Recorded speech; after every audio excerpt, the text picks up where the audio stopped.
ce que vous partagez avec nous, franchement, comme on dit, l'esprit qui est au-delà de nous, tressaille. Il a envie de sortir. On a envie de pousser des ailes. Alléluia. On est nourri. Vraiment. Alléluia. Merci infiniment. Vous m'entendez? Là, je vous entends très bien. Très bien, très bien. Mais j'ai une petite préoccupation par rapport au baptême que vous avez parlé tout à l'heure. Oui. Ce que je voulais savoir, est-ce que c'est possible? En fait, j'ai deux questions. La première, c'est est-ce que c'est possible d'être baptisé par le Saint-Esprit avant de prendre son baptême dans l'eau? Oui. Alors, il faut savoir ici que le Seigneur, comme j'ai dit, en ce qui concerne le baptême du Saint-Esprit, c'est vraiment le Seigneur lui-même qui décide. Nous voyons que selon la procédure normale, bien évidemment, lisons même cela, dans Actes chapitre 10, verset 44, l'Écriture dit: comme Pierre prononçait encore ces mots, le Saint-Esprit descendit sur tous ceux qui écoutaient la parole. Tous les fidèles circoncis qui étaient venus avec Pierre furent étonnés de ce que le don du Saint-Esprit était aussi répandu sur les païens, car ils les attendaient parler en langue et glorifier Dieu. Alors Pierre dit: peut-on refuser l'eau du baptême à ceux qui ont reçu le Saint-Esprit aussi bien qu'à nous? Et il ordonna qu'ils fussent baptisés au nom du Seigneur. Donc, nous voyons ici que même Pierre et les Juifs qui l'ont accompagné sont surpris que ce n'est pas le schéma habituel. Normalement, on croit d'abord, on reçoit le baptême et ensuite on reçoit le Saint-Esprit. Mais ici, tout est renversé. Ça veut dire que, certes, ils reçoivent la parole en premier. Pierre est en train de parler, il prêche, et subitement, le Saint-Esprit descend. Alors Pierre est choqué. Et il est tellement choqué que le réflexe qu'il va avoir, c'est de se souvenir de Jean 3, puisque c'est ça en fait. Jean chapitre 3, le Seigneur dit à Nicodème: ce qui est né de la chair est chair. Ce qui est né de l'esprit est esprit. Si un homme ne naît d'eau et d'esprit, il ne peut entrer dans le royaume des cieux. Donc ici, Pierre comprend donc que, comme ils ont reçu le Saint-Esprit, bah forcément, ils doivent aussi recevoir le baptême conformément à la saine doctrine, pour que le processus de la naissance soit complété. Voilà, parce que il faut naître d'eau et d'esprit. C'est ça la parole de Jésus. Si un homme ne naît d'eau et d'esprit, il ne peut entrer dans le royaume des cieux. Donc, pour montrer donc que le baptême, c'est l'accomplissement des trois choses: la parole, l'eau et le Saint-Esprit. C'est ça qu'on appelle donc nouvelle naissance. Voilà, si tu as deux des ces choses et que tu n'as pas l'autre, ça veut dire que tu n'es pas encore complet. Il faut que ce soit complet et ça va se réaliser. Voilà donc pourquoi on cite les trois choses, notamment l'apôtre Pierre: repentez-vous, et que chacun de vous soit baptisé pour le pardon de vos péchés au nom de Jésus-Christ 2, et vous recevrez le don du Saint-Esprit 3. Et on retrouve encore les trois éléments dans 1 Jean chapitre 5 verset 6. L'Écriture dit: c'est lui, Jésus-Christ, qui est venu avec l'eau et avec du sang. Non avec l'eau seulement, mais avec l'eau et avec le sang. Et c'est l'Esprit qui rend témoignage, parce que l'Esprit est la vérité. Car il y en a trois qui rendent témoignage: l'Esprit, l'eau et le sang. Et les trois sont d'accord. Donc voilà donc le processus de naissance. Parce que, tel que l'Écriture le dit, dans Romains chapitre 10, au verset 14, l'Écriture précise ceci: comment invoqueront-ils celui en qui ils n'ont pas cru? Et comment croiront-ils en celui dont ils n'ont pas entendu parler? Et comment entendront-ils parler s'il n'y a personne qui prêche? Et comment y aura-t-il de prédicateurs s'ils ne sont pas envoyés?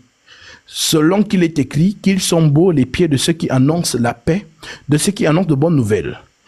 Donc, ceux qui sont envoyés par qui? Par Dieu lui-même. Ce n'est pas par les hommes. Voilà pourquoi on dit donc comment, et j'aime beaucoup cette écriture, comment y aura-t-il des prédicateurs s'ils ne sont pas envoyés? Qui envoie donc des prédicateurs? C'est l'Esprit. C'est l'Esprit qui envoie ses prédicateurs. Voilà donc pourquoi l'amour de Dieu pour une personne de cette génération, c'est qu'il croise le prédicateur de l'Éternel. Parce que tout le monde se dit homme de Dieu, vous voyez sur les réseaux, ainsi de suite, mais qui est envoyé? L'Écriture dit par exemple, je vais lire cette écriture, priez pour que l'Éternel vous envoie des ouvriers.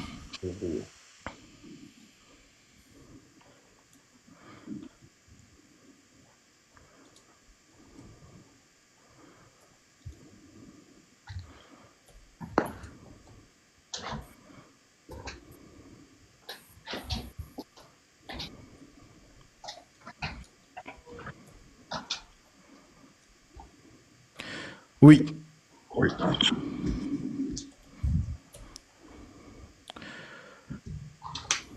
Je suis dans Matthieu 9, verset 36. L'Écriture dit, je prends à partir du verset, verset 35. L'Écriture dit, Jésus parcourait toute la ville et les villages enseignant dans les synagogues, prêchant la bonne nouvelle du royaume et guérissant toute maladie et toute infirmité.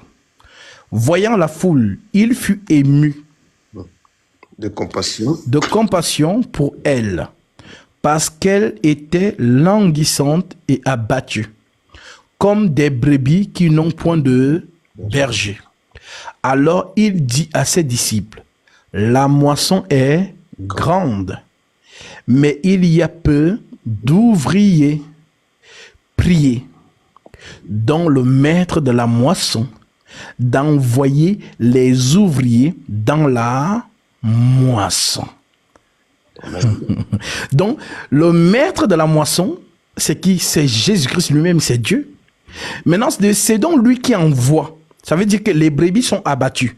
Les brebis sont tristes comme il voit là. Il le dit lui-même. Les brebis sont tristes, abattues. Pourquoi? Parce qu'ils n'ont pas de berger.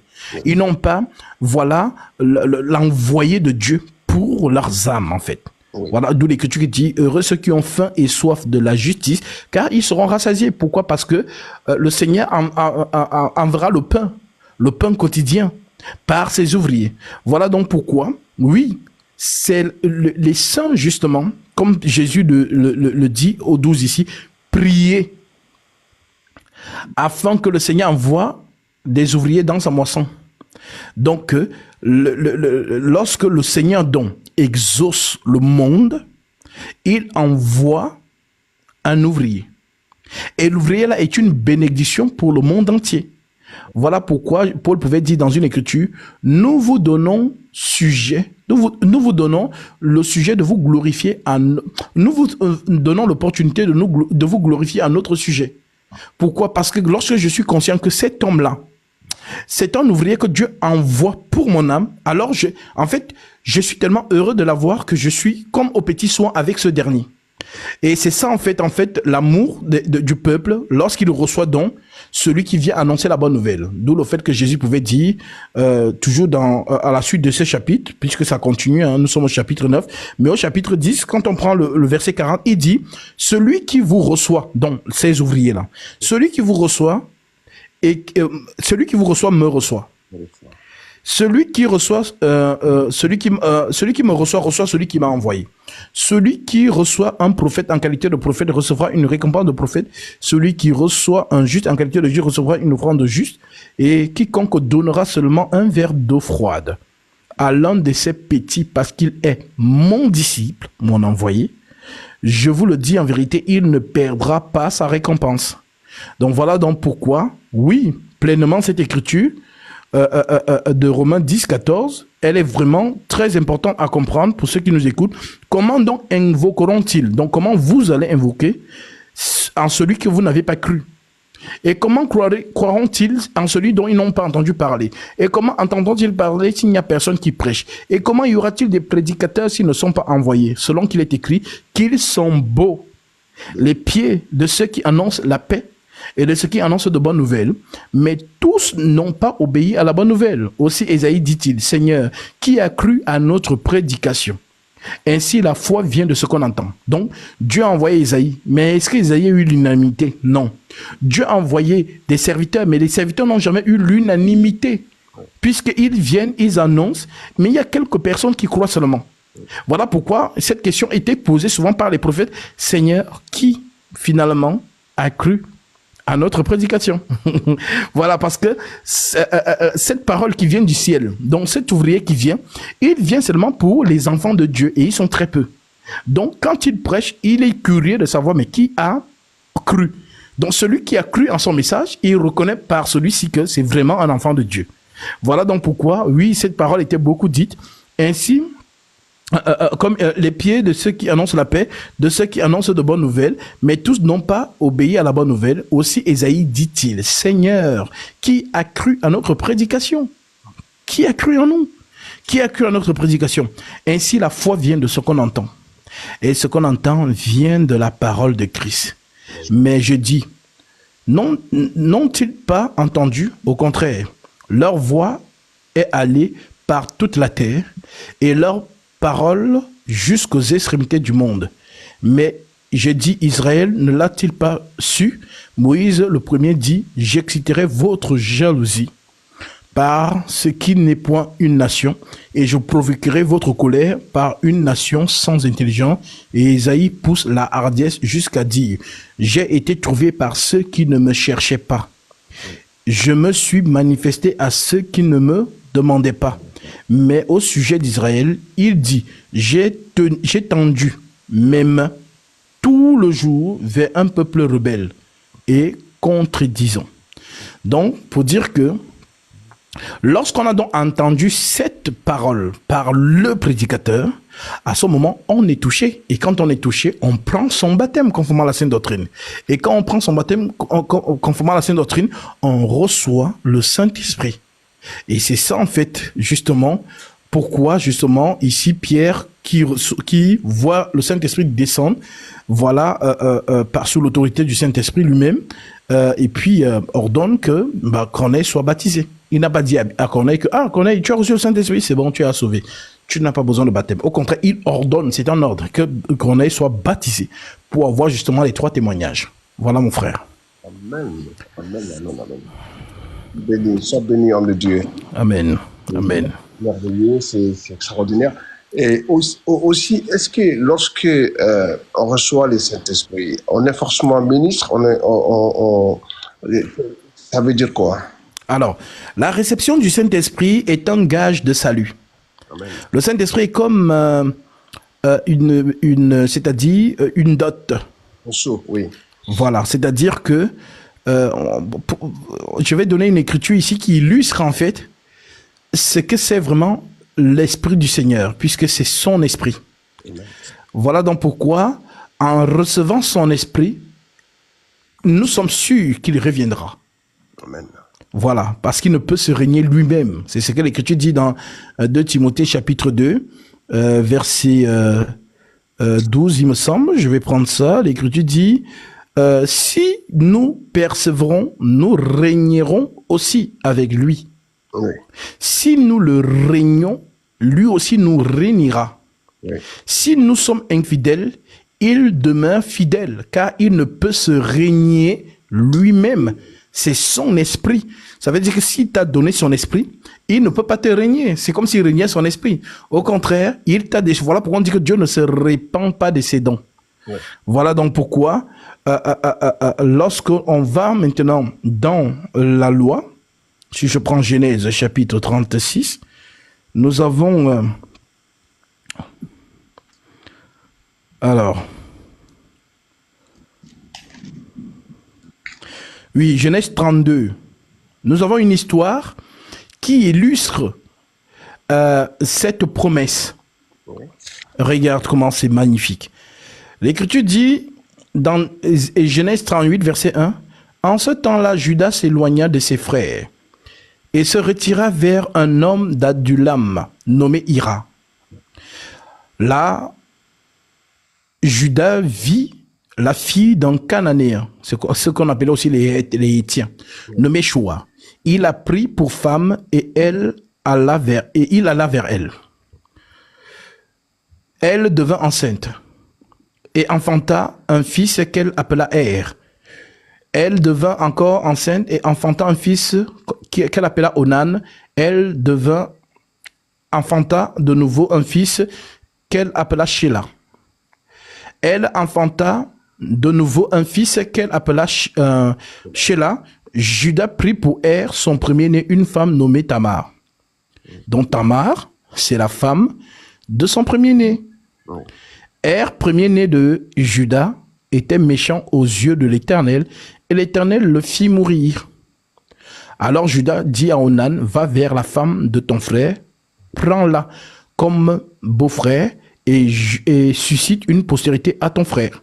C'est une loi juive qui dit que voilà, lorsque un aîné perd sa femme, le petit frère peut prendre la femme de l'aîné pour continuer à lui faire des enfants, pour que les enfants portent le nom justement de leur père et non pas de celui qui a fait l'enfant. Onan, sachant que cette postérité ne serait pas à lui, se souillait à terre lorsqu'il allait vers elle, la femme de son frère, afin de ne pas donner de postérité à son père, ce qui faisait déplu à l'Éternel qui le fit mourir.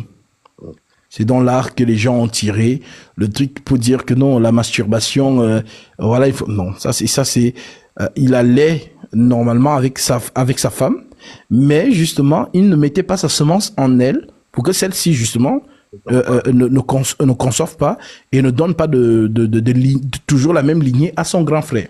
Ouais. C'est ce qu'on dit, que comme il n'a pas voulu accomplir cette écriture, c'est pourquoi Dieu l'a fait mourir. Donc ça n'a rien à voir avec la masturbation. Voilà, sinon tous les gens qui font l'amour à la femme avec des préservatifs, ça veut dire que vous allez mourir comme Onan, pas du tout. Voilà, donc ça n'a rien à voir. Donc tout en soulignant que voilà, la masturbation déjà moralement, c'est pas une bonne chose. Voilà, l'écriture dit l'impudicité.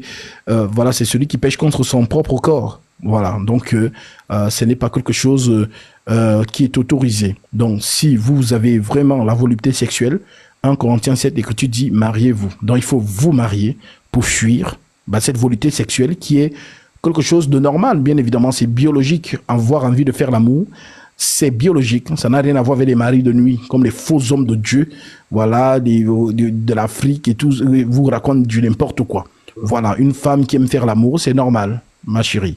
Voilà, tu as une libido élevée.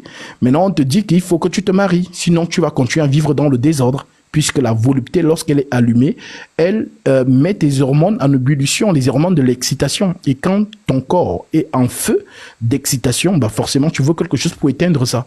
Et c'est ce qui pousse les gens dans une des vies légères. Voilà, l'impudicité, ainsi de suite. Donc, pour éviter ça, marie-toi. Tout simplement. Voilà, donc parce que c'est un sens naturel comme avoir faim. Lorsqu'on a faim, le réflexe c'est de manger. Lorsqu'on a soif, le réflexe c'est de boire. Mais lorsqu'on a envie de faire l'amour, si on n'est pas marié, qu'est-ce qu'on fait? C'est à ce moment-là que les gens qui disent souvent que non, moi quand j'ai envie de faire l'amour, je vais lire la Bible, ça passe. Tu vas faire ça jusqu'à quand? Tu te mens à toi-même, puisque tu accumules le désir. C'est un désir accumulé. C'est-à-dire, tu accumules jusqu'au jour où ça explose. Toi-même, tu te dis, c'est vraiment moi qui ai fait ça. Oui, pourquoi? Parce que tu as gardé trop longtemps. Donc, quand c'est comme ça, c'est la nature qui te dit déjà que toi, tu n'es plus faite pour dormir seule. Toi, il faut déjà que tu te maries. Maintenant, il faut savoir écouter son corps. C'est ce que Paul appelle donc la volupté. Que celui, voilà, qui n'est pas mal, que celui, ne vous privez pas. L'écriture dit que celui qui manque d'incontinence se marie. Voilà, ça veut dire que tu n'arrives pas à gérer l'incontinence. On ne force pas. Tu n'as pas le don de célibat. Voilà, celui qui a le don de célibat, c'est quelqu'un qui peut vivre 20 ans. Ça ne lui fait ni chaud ni froid. Oui. Mais celui qui n'a pas ce don-là, c'est quelqu'un qui peut avoir une envie sexuelle tous les jours. Oui. Voilà, donc pour éviter donc de tomber maintenant dans voilà l'impudicité, il faut te marier. Voilà, prends une sœur, marie-toi, tout simplement. Oui. Et pareil pour les sœurs, voilà, le frère, il y a un frère, vous vous marier et puis voilà, vous avez gagné ce péché, tout simplement. Oui. Donc ici donc alors cette histoire d'Onan nous rappelle donc cela. Alors Judas dit à Tamar, sa belle-fille, plutôt au verset 8, alors Judas dit à Onan, va vers la femme de ton frère, prends-la comme beau-père et suscite une postérité à ton frère. Onan, sachant que cette postérité ne sera pas à lui, se souilla à terre lorsqu'il alla vers la femme. de son frère, la femme de son frère, afin de ne pas donner de postérité à son frère. Ce qu'il faisait déplut à l'Éternel qui le fit mourir. Alors Judas dit, Tamar, sa belle-fille, demeure veuve dans la maison de ton père jusqu'à ce que Sheila, mon fils, soit grand. C'est par cette écriture qu'on sait qu'une femme peut marier un jeune frère, s'il est majeur, bien évidemment. Si le frère est déjà majeur, adulte et mature dans son être, il peut bien prendre une femme qui a 30, peut-être, je sais pas, 5 ans de plus, 10 ans de plus que lui. Ça ne dérange pas. Voilà. Donc, s'il y a certaines personnes qui se posent ces questions-là, que est-ce que je peux marier une femme qui est peut-être âgée de 30 ans, peut-elle se marier avec un homme qui a peut-être 25 ans, ainsi de suite? Bien évidemment, dans le Seigneur, elle peut. Voilà, tout simplement. Verset 12. Les jours s'écoulèrent, la fille de Shua, femme de Juda, mourut. Lorsque Juda fut consolé, il monta à Timna, vers ceux qui tondaient ses brebis, lui et son ami Ira, l'Adulamite. On informa Tamar et on lui dit, voici ton beau-père qui monte à Timna pour tondre ses brebis. Alors elle ôta ses vêtements de veuve. Elle se couvrit d'un voile et s'enveloppa. Et elle s'assit à l'entrée d'Énaïm, sur le chemin de Timna, car elle voyait que Shua était devenu grand et qu'elle ne lui avait été point donnée pour femme. Donc, la fille était veuve, donc il fallait lui donner Sheila, mais Sheila était encore non seulement mineure, mais quand il a grandi, la fille a vu qu'on ne donnait pas Sheila, on ne lui donnait pas Sheila comme mari. Ouais. Alors, qu'est-ce qu'elle décide? Elle s'est dit donc que, vu qu'on ne me donne pas Sheila comme mari, afin qu'il me fasse des enfants, je vais aller directement vers la père. Ouais. Voilà. Et là, c'est un mouvement prophétique qui est merveilleux. Judas la vit, donc lui pense que c'est une prostituée. Judas la vit et l'a pris pour une prostituée parce qu'elle avait couvert son visage. Ouais. Il l'aborda sur le chemin et dit, laisse-moi aller vers toi. En d'autres termes, laisse-moi coucher avec toi, car il ne connut pas que c'était sa belle-fille. Ouais. Elle dit, que me donneras-tu pour venir vers moi? Donc c'est quoi dans le deal? Tu veux coucher avec moi, mais tu me donnes quoi, puisque je suis une prostituée? Il répondit, je t'enverrai un chevreuil de mon troupeau. Elle dit, me donneras-tu un gage jusqu'à ce que tu l'envoies? Il répondit, quel gage te donnerai-je? Elle dit, ton cachet, ton cordon et ton bâton. Les éléments de témoignage. Le fameux bâton qui ne doit pas s'éloigner de Judas. Selon Genèse 49, verset 8. Le bâton ne s'éloignera point de Judas, ni le sceptre. Donc, la prostituée cible donc ce qui fait Judas même, le bâton. Alors, il les lui donna. Puis, il alla vers elle et elle devint enceinte de lui. Wow. Donc, Judas transmet le bâton. Pourtant, la prophétie, je dis bien, dit que ce bâton ne doit pas s'éloigner de Judas. Permettez-moi de prendre cette phrase, c'est important. Pour ceux qui nous suivent, ils peuvent aller justement vérifier ça.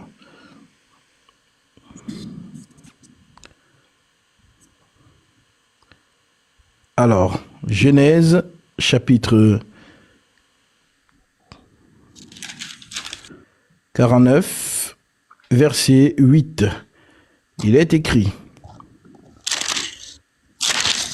Judas, tu recevras les hommages de tes frères, ta main sera sur la nuque de tes ennemis, les fils de ton père se prosterneront devant toi. Judas est un jeune lion, tu reviens du carnage, mon fils, il ploie les genoux, il se couche comme un lion, comme une lionne qui le fera lever. Le sceptre ne s'éloignera point de Judas, ni le bâton souverain d'entre ses pieds, jusqu'à ce que vienne le Shiloh. Donc, ce bâton même représente la royauté. Ok? Maintenant, Judas donne ces choses à la prostituée. Verset 19. Elle se leva et s'en alla. Elle ôta son voile et remit ses habits de veuve. Judas envoya le chevreuil par son ami, l'Adullamite, puis pour retirer le gage des mains de la femme. Mais il ne la trouva point. Il interrogea les gens du lieu en disant: où est cette prostituée qui se tenait à Énaïm sur le chemin? Il répondit: il n'y a point eu ici de prostituée. Donc la fille, elle voulait juste prendre la semence pour qu'elle tombe enceinte, puisque le père n'a pas donné Sheila, le dernier. Alors, il retourna auprès de Judas et il dit: je ne l'ai pas retrouvée. Et même les gens du lieu ont dit: il n'y a point eu ici de prostituée. Judas dit: qu'elle garde ce qu'elle a. Ne nous exposons pas au mépris. Voici, j'ai envoyé ce chevreuil et tu ne l'as pas trouvé.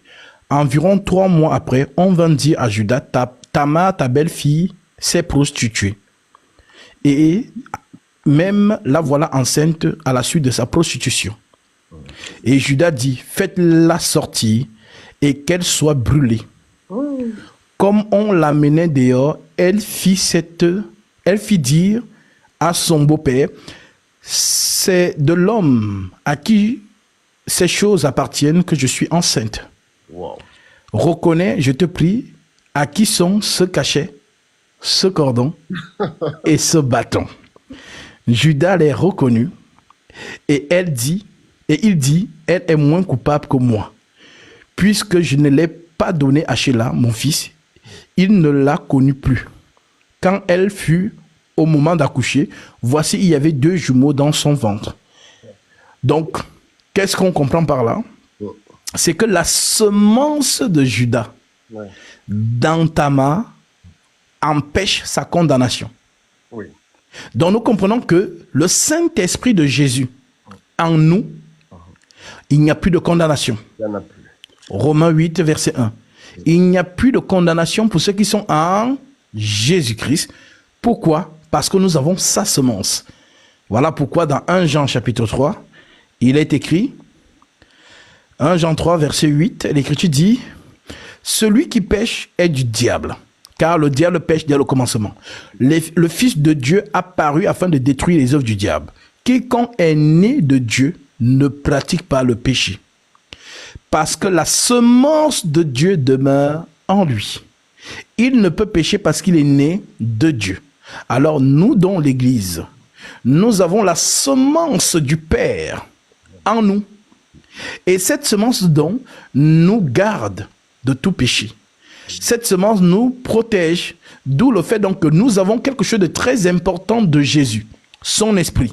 Voilà pourquoi même dans la tombe, nous gardons l'espérance. Voilà donc pourquoi les saints ne meurent pas, puisque Jésus a dit: celui qui croit en moi vivra quand même, il sera mort. Voilà donc pourquoi le Saint-Esprit en nous, c'est un gage de salut. Donc, on reçoit le Saint-Esprit comme gage de salut, premièrement. Maintenant, il y a ceux qui le reçoivent comme don ministériel de la parole. Voilà. Oui. Et ce n'est pas tout le monde. Oui. Parce que les gens pensent que tu as le Saint-Esprit. Oh non, mon frère, il faut lire avec le Saint-Esprit. C'est comme si c'est une option. Déjà, comment on lit avec le Saint-Esprit? Tu lis comment? Tu fermes bien les yeux. Je lis avec le Saint-Esprit. Non, mais les gens sont... Franchement, je reste souvent comme ça et je dis, mais les gens sont... Mais ils sont loin. Non, moi, quand je lis, je médite avec le Saint-Esprit. Mais tu médites avec le Saint-Esprit comment? Donc, ta question est pertinente parce que oui, justement, il y a une confusion dessus. Donc, nous avons tous, donc ceux qui ont reçu le Saint-Esprit le reçoivent comme gage de salut. Maintenant, il y a ceux qui le reçoivent comme don ministériel de la parole. Et ce sont ceux-là qui sont donc à même à répondre aux questions des saints, à enseigner le don ministériel de la parole. C'est le don, donc Romains chapitre 12, verset 6, l'Écriture dit: puisque nous avons des dons différents selon la grâce qui nous a été accordée, que celui qui a le don de prophétie, il exerce selon l'analogie de la foi, que celui qui est appelé à son ministère s'attache à son ministère, que celui qui enseigne s'attache à son enseignement. Donc le don de l'enseignement est réservé à ceux qui ont été appelés pour cela. Et c'est ceux-là qui enseignent le peuple. Voilà pourquoi quand ils sont dans l'exercice de leur fonction, le peuple a l'impression que les Écritures prennent vie. Oui. Voilà, parce que ceux qui disent que non, le Saint-Esprit m'enseigne dans ma chambre. Le Saint-Esprit ne fonctionne pas avec des gens dans leur chambre. Le Saint-Esprit marche au milieu de l'église. Amen. Voilà. Donc, c'est dans l'église que le Saint-Esprit, justement, donne justement sa parole pour éclairer le corps du Christ. Voilà. Donc, voilà pourquoi en Jésus, il n'y a pas de désordre. En Jésus, il y a l'ordre. Dieu n'est pas un Dieu de désordre, mais de paix. Donc, le Seigneur a mis au milieu des saints, voilà, une personne, ou ça peut être d'ailleurs plusieurs, qui ont le don de l'enseignement, comme autant, voilà, des apôtres. Les apôtres, ils étaient 12, mais les 12 exerçaient. C'est aussi comme le Seigneur peut faire grâce, il ne donne qu'à une seule personne qui a le don de l'enseignement, et cette personne, justement, est dans ce rôle-là, parce que l'exhortation est différente. Elle est différente de l'enseignement. On exhorte par thème, mais on n'enseigne pas par thème. Parce qu'on ne peut pas précéder le Saint-Esprit. C'est lui qui enseigne, justement, au travers de l'homme. C'est poussé par le Saint-Esprit que les hommes ont parlé de la part de Dieu. Donc, toute personne qui vient, qui fait on va dire, qui prépare son enseignement, il prend les versets, il met déjà dans les pages, dans les fichiers. Quand il va sortir, il fait comme s'il lisait un discours politique. Non, ça vient de l'homme. L'esprit, tu ne peux pas savoir en avance. Oui. Ce que ceux qui sont derrière ou ceux qui sont en train de suivre, ils ont quoi dans leur esprit? Il se peut que toi, tu parles par exemple de la divinité de Jésus-Christ. Il y a ceux-là qui sont déjà calés dans la divinité, c'est clair pour eux, c'est bon. Maintenant, toi, tu vas parler de ça, ils sont déjà justement calés dans ça. Voilà donc pourquoi peut-être l'autre qui est assise, elle veut qu'on parle justement du Saint-Esprit. L'autre veut qu'on parle peut-être de l'amour fraternel. L'autre veut peut-être qu'on parle des 4 êtres vivants. L'autre veut peut-être qu'on parle des chérubins, ainsi de suite. Donc, c'est l'Esprit qui sait qui a besoin de quoi, à quel moment. Donc, voilà donc pourquoi il nous amène lui-même à la connaissance parfaite de Christ. Alors, je termine par ça. Éphésiens, chapitre 4, verset 9. L'Écriture dit donc: or, que signifie qu'il est monté, sinon qu'il est aussi descendu dans les régions inférieures de la terre? Celui qui est descendu, c'est le même qui est monté au-dessus de tous les cieux afin de remplir toutes choses. Il a donné les uns comme apôtres, les autres comme prophètes, les autres comme évangélistes, les autres comme pasteurs et docteurs pour le perfectionnement des saints en vue de l'œuvre du ministère de l'édification du corps de Christ, jusqu'à ce que nous soyons tous parvenus à l'unité de la foi et de la connaissance du Fils de Dieu, à l'état d'homme fait, mystère de la piété, et à la mesure de la stature parfaite de Christ, afin que nous ne soyons plus des enfants flottants et emportés à tout vent de doctrine, par la tromperie des hommes, ou par leur ruse dans les moyens de séduction, mais que professant la vérité dans la charité, nous croissions à tous égards à celui qui est le chef Christ. Donc oui, en effet, heureux le serviteur qui donne la nourriture au temps convenable. Voilà pourquoi lorsque l'Esprit Saint enseigne, la sœur ou le frère qui est en train d'écouter peut se dire: ah, mais c'était la question que je me posais, il a répondu. Mais comment il a su que je me posais cette question? C'est par l'Esprit. C'est lui qui connaît les besoins des frères et des sœurs dans leur esprit. L'homme ne sait pas. Il ne sait pas. Donc voilà pourquoi c'est l'Esprit qui enseigne, que les hommes ont parlé de la part de Dieu. D'où l'écriture que le Seigneur donnait en disant, dans Luc chapitre 21, verset 15, « Je vous donnerai une bouche à laquelle tous vos adversaires ne pourront résister ou contredire. » Donc la bouche, c'est l'Esprit. C'est lui qui enseigne. L'écriture la vient, donc je vous la donne. Malachie, chapitre 2.